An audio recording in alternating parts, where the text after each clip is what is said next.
Kottayam Pala ബൈപ്പാസിൽ Taurus lorry പാഞ്ഞുകയറി 2 പേർക്ക് ഗുരുതര പരിക്ക്.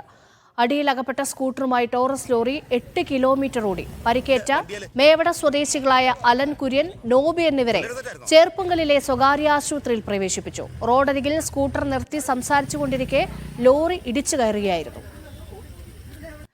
ജോസി ബാബു ചേരുന്നുണ്ട് വിവരങ്ങൾ നൽകാൻ. ജോസി, എന്താണുണ്ടായത്? പരിക്കേറ്റവരുടെ ആരോഗ്യസ്ഥിതി എന്താണ്?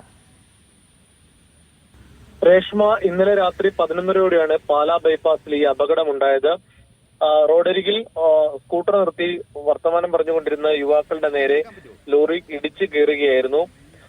മേവട സ്വദേശി അലൻ കുര്യൻ, നോബി എന്നിവർക്കാണ് പരിക്കേറ്റത്. ഇവർ ചേർപ്പുങ്കല് സ്വകാര്യ ആശുപത്രിയിൽ ചികിത്സയിലാണ്. ഒരാളുടെ കാലിലൂടെ ലോറി കയറി ഇറങ്ങി, മറ്റൊരാളുടെ തോളലിന് പൊട്ടലുണ്ട്. ഗുരുതരമായ പരിക്കാണ് ഇവർക്കുള്ളത്.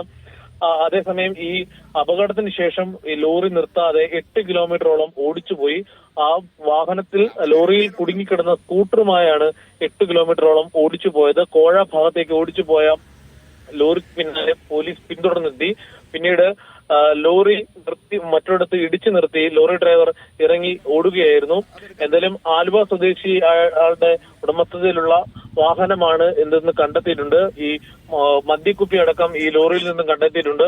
മദ്യലഹരിയിലായിരിക്കും ഇയാൾ വാഹനം ഓടിച്ചതെന്നാണ് പോലീസ് സംശയിക്കുന്നത്. എന്തായാലും ഇയാളെ ഉടൻ പിടികൂടുമെന്ന് പോലീസ് അറിയിച്ചിട്ടുണ്ട്. രേഷ്മ. ശരി ജോസി.